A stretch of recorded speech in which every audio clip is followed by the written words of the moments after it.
नमस्कार। आनंद मार्ग कार्यक्रम में आप सभी का बहुत बहुत स्वागत करते हैं।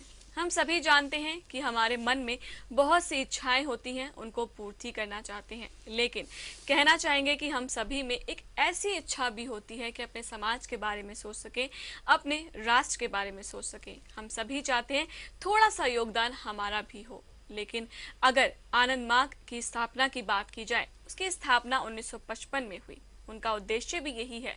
भले ही पहले एक छोटे से क्षेत्र में हुआ, लेकिन फिर आज वर्तमान समय में विश्व स्तर पर एक ऐसा मोटिव दिया है कि सभी का कल्याण हो, ग्लोबल मिशन रहे, समाज कल्याण के साथ साथ आपकी समस्याओं का निदान भी हो। भगवान श्री श्री आनंद मूर्ति जी, जो प्रवर्तक रहे आनंद मार्ग के, जिन्होंने कई पुस्तकों का लेखन भी किया, साथ साथ कई हजार संगीत भी दिए, ताकि आप सब सुने और आनंद हो जाएं। और हमारे साथ उसी संस्था से जुड़े हुए हमारे साथ इस कार्यक्रम में मौजूद हैं वरिष्ठ सन्यासी आचार्य रुद्रानंद अवधूत जी महाराज, जिनसे जानेंगे कैसे आपके सुख दुख को बैलेंस किया जाए, या यूं कहें दुख को दूर किया जाए, सुख को जगाया जाए इस कार्यक्रम के माध्यम से। तो कार्यक्रम की शुरुआत करते हैं। आचार्य जी का स्वागत करते हैं। आपका हार्दिक स्वागत है कार्यक्रम में। हमने अपने पिछले कार्यक्रम में मन की स्थिति की बात की, मन में संकल्प और विकल्प के बारे में भी जाना। आपने बताया था कि संकल्प अगर मन की स्थिति होती है तो सुख मिलता है, विकल्प में होती है तो दुख मिलता है। तो आज हम यही जानना चाहेंगे कि सुख दुख आखिरकार है क्या।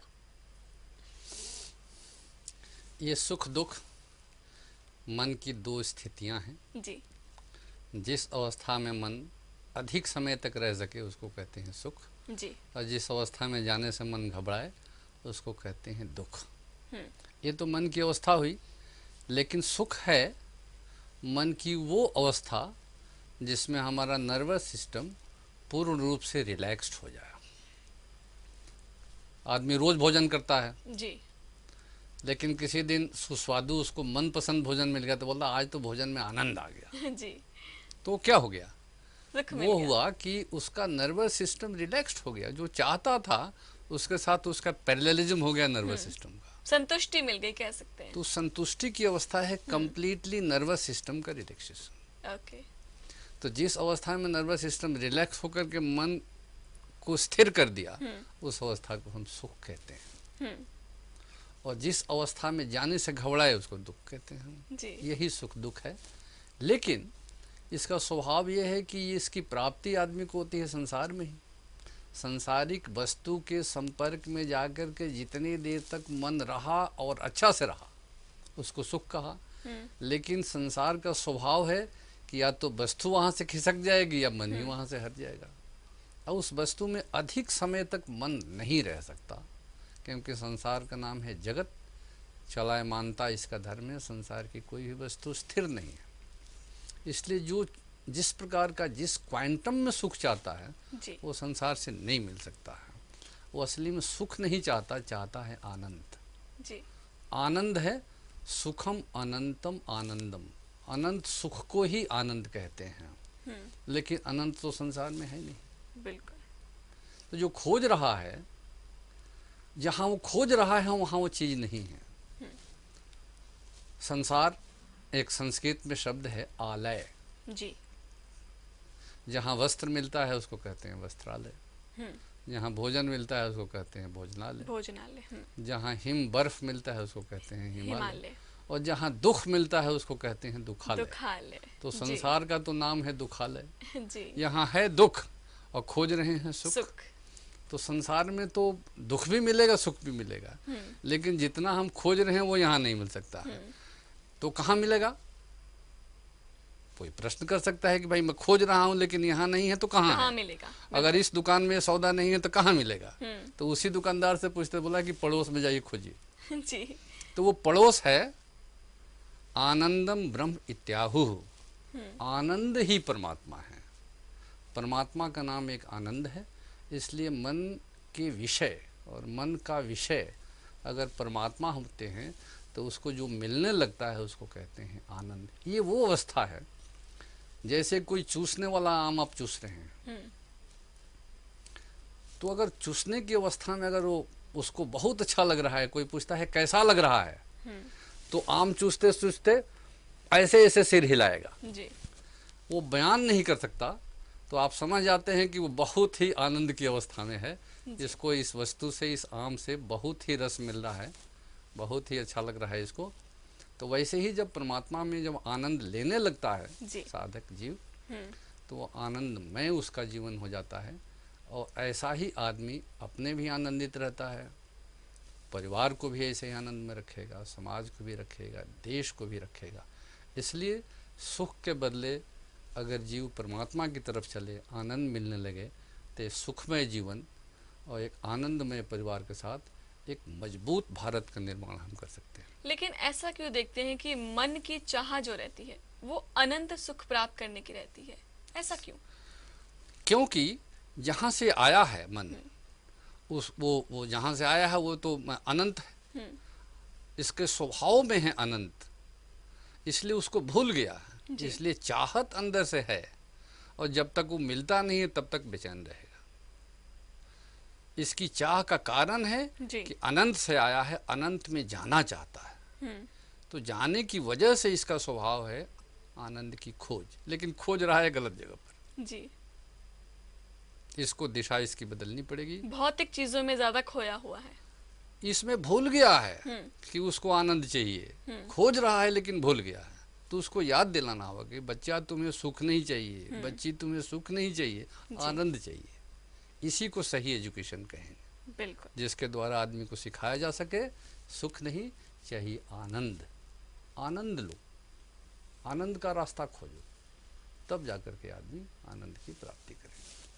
लेकिन अगर अनंत सुख चाहिए तो कैसे मिलेगा और उसके साधन क्या हो सकते हैं? क्योंकि हर प्रकार चीज के, हर वस्तु विशेष के कोई ना कोई एक वे होता है, कोई ना कोई साधन होते हैं। अनंत सुख के वे या साधन क्या हो सकते हैं?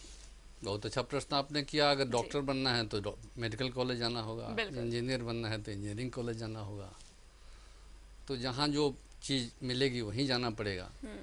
तो वहाँ इसको चाहने के लिए हमको परमात्मा के रास्ते पर चलने के लिए कोशिश करनी होगी, और वो रास्ता है साधना का रास्ता, जी, ध्यान का रास्ता।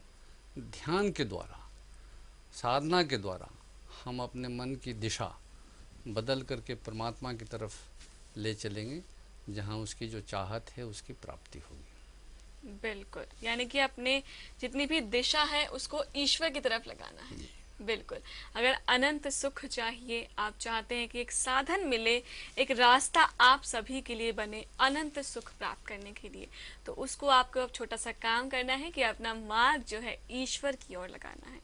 लेकिन अनंत सुख के साथ साथ दुख की भी बात की जाए, हमें दुख प्राप्त होता क्यों है? असली में सुख और दुख जी, ये दोनों सहोदर हैं। बच्चा जन्म लेता है तो घर में कितना सुखी होते हैं, सब आनंदित होते हैं जी, खुशियां मनाते हैं। लेकिन परमात्मा ने ऐसा किया कि जन्म के साथ पीछे पीछे उसकी मृत्यु भी लगा दिया। कहते हैं कि बच्चा 1 साल का हो गया, या बुढ़ा 80 साल के हो गए, या जवान 35 साल का हो गया। ये कहना गलत है, कहना चाहिए हमारी उम्र में से 35 साल घट गया, बच्चे की उम्र में से 1 साल कम हो गया। ये जो घटते जा रहा है इसी को कहते हैं मृत्यु। उसी के लिए हम बर्थडे भी मनाते हैं। लेकिन हम अगर इस चीज को ध्यान रखें कि यही सच्चाई है जीवन का, कि एक एक पल हमारा घटते जा रहा है, तो आदमी कभी भी गलत काम नहीं करेगा और उसकी दिशा ठीक रहेगी परमात्मा की तरफ, और उस साधन से वो एक दिन परमात्मा की तरफ पहुंच जाएगा। वो भूल जाता है, शमशान जाते हुए लोगों को देखता है, लेकिन समझता है ये मूर्ख था जो मर गया। हम कभी नहीं मरेंगे, तभी तो मर्डर करता है, तभी गलतियां करता है, क्राइम बढ़ रहे हैं, बिल्कुल, तभी लोगों को धोखे देता है, तभी करप्ट प्रैक्टिसेस करता है, जिससे समाज सफ़र करता है, बिल्कुल, देश सफ़र करता है, हम सब मिलकर के रोते हैं। इसलिए अगर इस चीज़ को याद रखे आदमी कि जन्म के साथ मृत्यु लगी है, सुख के साथ दुख लगा हुआ है, इसको ही कहते हैं नित्यानित्य विवेक। जिसमें इस प्रकार के विवेक का जन्म हो जाएगा साधना के द्वारा, जिसको हम सिखलाते हैं। अब ऐसे आदमी जब बढ़ेंगे तो समाज में वही आदर्श समाज की तरफ उन्मुख होगा। बिल्कुल और हम सभी ध्यान देने सुख की में आवश्यकता है तो ये कि अपनी सोच को अच्छा रखना है। भले ही आपको सुख चाहिए लेकिन दुख को बिल्कुल भी नहीं भूलना है, क्योंकि दोनों ही एक दूसरे के पहलू हैं। एक नहीं होगा तो दूसरे का अनुभव हम कैसे करेंगे, और भी अपनी भ्रांतियों को दूर करेंगे।